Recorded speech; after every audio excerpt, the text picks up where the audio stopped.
नमस्कार मित्रांनो. आजच्या व्हिडिओमध्ये मी गजानन काळे आपलं मनपूर्वक स्वागत करतोय. मित्रांनो, आधार सेवा केंद्र म्हणजेच आधार किट वाटपासाठी जाहिरात निघालेली आहे. याबाबत आज सविस्तर माहिती घेणार आहोत. कुठल्या जिल्ह्यासाठी जाहिरात निघालेली आहे, किती जागा रिक्त आहेत, नियम, अटी, पात्रता, कागदपत्रे, अर्ज कुठे करावी, परिपूर्ण माहिती या व्हिडिओमध्ये आपल्याला मिळणार आहे. व्हिडिओ सुरुवातीपासून शेवटपर्यंत पहा. नंतर त्या वेबसाईटवर जाऊन आपण त्यासाठी अर्ज करू शकता. पहिल्यांदा पूर्ण व्हिडिओ पहा, नंतर अर्ज करा. तर मित्रांनो, आता काय करायचं आहे आधार किट घेण्यासाठी किंवा आधार सेवा केंद्र चालू करण्यासाठी. तर मित्रांनो, आपल्याला माहित असेल आधार किट मध्ये आपल्याला काय काय मिळणार आहे. यामध्ये बायोमेट्रिक डिव्हाइस असणार आहे, म्हणजे अशा प्रकारचा मोठा बायोमेट्रिक डिव्हाइस असणार आहे, आयरिस असणार आहे, त्याबरोबर लॅपटॉप असणार आहे, वेब कॅम असणार आहे, त्यानंतर GPS डिव्हाइस. अशा सर्व गोष्टी आपल्याला या किट मध्ये मिळणार आहेत आणि ते पण पूर्ण फ्री मध्ये मिळणार आहे गव्हर्नमेंट महाराष्ट्र शासनाकडून.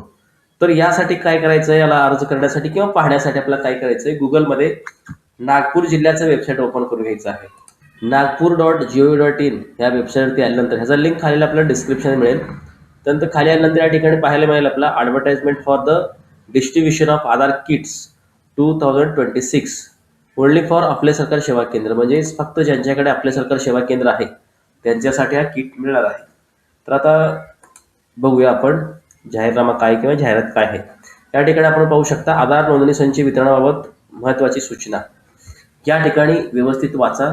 आधार किट वाटपासाठी किती जागा रिक्त आहेत तर आपण पाहू शकता फक्त दोन जागा रिक्त आहेत. एक कळमेश्वर आणि कुही या दोन ठिकाणी जागा रिक्त आहेत. तर याप्रमाणे पूर्णपणे वाचा. कधीपर्यंत अर्ज करायचा आहे ते देखील वाचा. या ठिकाणी आपण पाहू शकता 20/2/2026 पासून ते 27/2/2026 पर्यंत आपल्याला अर्ज करता येणार आहे. त्यानंतर या ठिकाणी पुढील कार्यवाही कशी होणार आहे वेळापत्रक पण या ठिकाणी देण्यात आलेले आहे. त्यानंतर आवश्यक कागदपत्रे या ठिकाणी आपण पाहू शकता. आधार कार्ड, पॅन कार्ड, शैक्षणिक अर्हता, त्यानंतर NACITचा सर्टिफिकेट, त्यानंतर वय प्रमाणपत्र, आधार संच नसल्याबाबतचं शपथपत्र पण द्यायचं आहे. त्यानंतर एकदा व्यवस्थित वाचायचं आहे आपल्याला, एक नाही दोनदा व्यवस्थित वाचा. त्यानंतर अर्ज कुठे करायचा आहे यासाठी या ठिकाणी यायचं आहे. आपण या ठिकाणी पाहू शकता या ठिकाणी अर्ज करायचा आहे. हा पूर्ण माहिती भरायची आहे आणि अर्ज करायचा आहे. तर आपल्याला ही माहिती कळली असेल. त्या अगोदर हे जो जाहिरात आहे व्यवस्थित वाचा. नियम, अटी काय काय आहेत एकदा नाही दोनदा व्यवस्थित वाचा. त्यानंतर शांतपणे अर्ज करा. जर आपण नियमात आणि पात्रता, अटी, त्यांचे निकष पूर्ण करत असाल तर नक्की आपल्याला आधार किट मिळून जाईल.